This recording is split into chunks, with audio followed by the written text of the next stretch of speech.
Greetings and welcome back to room 303, and we now turn to, in freshman English, in our anthology to page 634, 635. We're going to spend time now with two Emily Dickinson offerings. The first of these, Hope is the Thing with Feathers. The second one is her classic, Much Madness is Divinest Sense.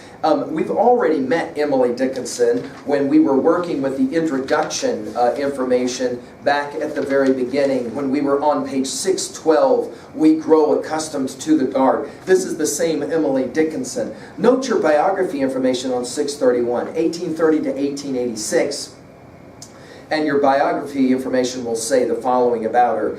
Despite her quiet outward behavior, Emily Dickinson's inner life overflowed with energy. She produced at least 1,775 poems. Dickinson looked deeply into simple subjects of fly buzzing, a bird on a walk, the changing seasons. She also made profound explorations of love, death, and the relationship between the human and the divine. She remains unquestionably one of America's finest poets. Let's turn now to her Hope is the Thing with Feathers, and let's play the game at 2B really quickly of the notion of symbolism. So write that down. Symbolism, okay?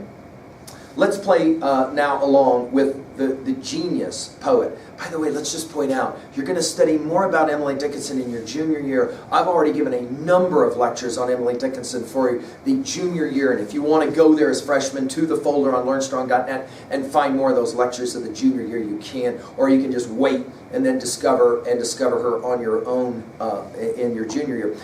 I hope that reading the poetry of Emily Dickinson will turn you on to wanting to read more of her stuff. About Emily Dickinson's stuff, we'll have more to say at 2B. Let's just read the poem.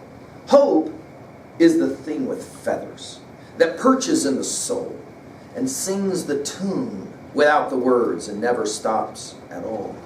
And sweetest in the gale is heard, and sore must be the storm that could abash the little bird that kept so many warm.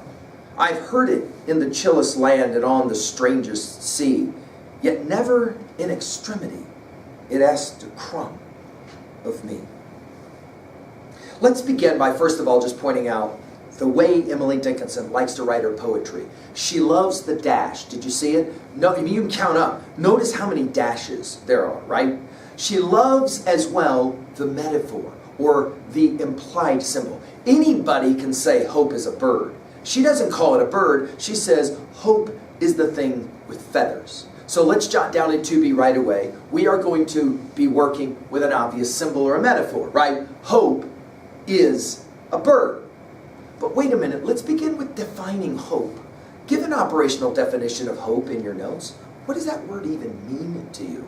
What is hope, right? Of course, the three famous Christian virtues are faith, hope, and love, right? What is hope? Many people have pointed out that hope is that thing which looks to the future, right? When I hope for something, I'm dreaming for something. We're back to the Langston Hughes observations about dreams or dream deferred, right? What is it that she says about hope? Well, it's a bird that perches or sits in the soul and sings the tune without the words, and never stops at all. So let's pause at the end of the first stanza. She says, hope is necessary to the existence of a life. It gives you some sense of purpose. It gives you some sense of your future. Without hope, she says, we got problems. Second paragraph, stanza. And sweetest in the gale, the storm, if you will, is heard, and sore must be the storm that could abash, embarrass, or hurt the little bird that kept so many warm. In other words, let's put it in our notes this way. Hope is what gets you through the wretched storm. Hope is what sustains you when bad things happen. That little tiny bird sitting in the middle of the storm and the wind's blowing and all of its little feathers are getting ruffled, and yet it just keeps singing, it just keeps singing, it just keeps singing, right? Or, for those of you who are Nemo fans, just keep swimming instead of just keep singing. The same idea, though, is at play. In other words, the bird of hope reminds you to never give up. Don't quit. Never quit singing. The third and final one. I've heard it in the chillest land. In other words, even in my worst of experiences, she says, I've always heard this bird singing. And on the strangest sea, in situations, for example, when I was maybe confused and didn't know what was going on. Yet never in extremity, it asked a crumb of me. In other words, the bird of hope just gave to me and kept singing and never asked anything back from me. All right, let's finish at level 2A. What's really being said here? Well, this is a genius little poem that says, there is no such thing as a hopeless life. The minute your life becomes hopeless, it's not a life anymore. You've always got to have hope. You've always got to have something that you get up for in the morning. And that something, that little bird that keeps singing and getting you through all of those experiences, right, is what defines you and allows you to be able to find your joy, your bliss.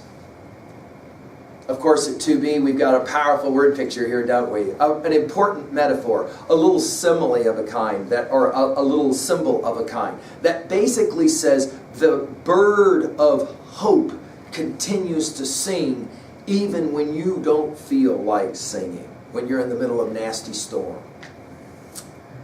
At 3A, we could ask this question. What is the song for you in your playlist that reminds you got to keep hoping? Don't quit. Don't give up. You got to keep believing in your future. What is your favorite show that tells you that? Maybe it's a video game for you that you play. Finally, at 3B, what is your view about what you think of hope? What was the worst time in your life? Can you write about this for a second? What was the worst time in your life that you had to get through something? And the only way you got through it was you had to keep believing, keep singing. Well, it's a brilliant little poem. Notice how Dickinson, in just 12 simple little lines, can say so much profound. I hope that you can, no pun intended, I hope that you can come back to more Emily Dickinson stuff. She has a wonderful way of saying the most philosophic stuff in such simple language. Thank you.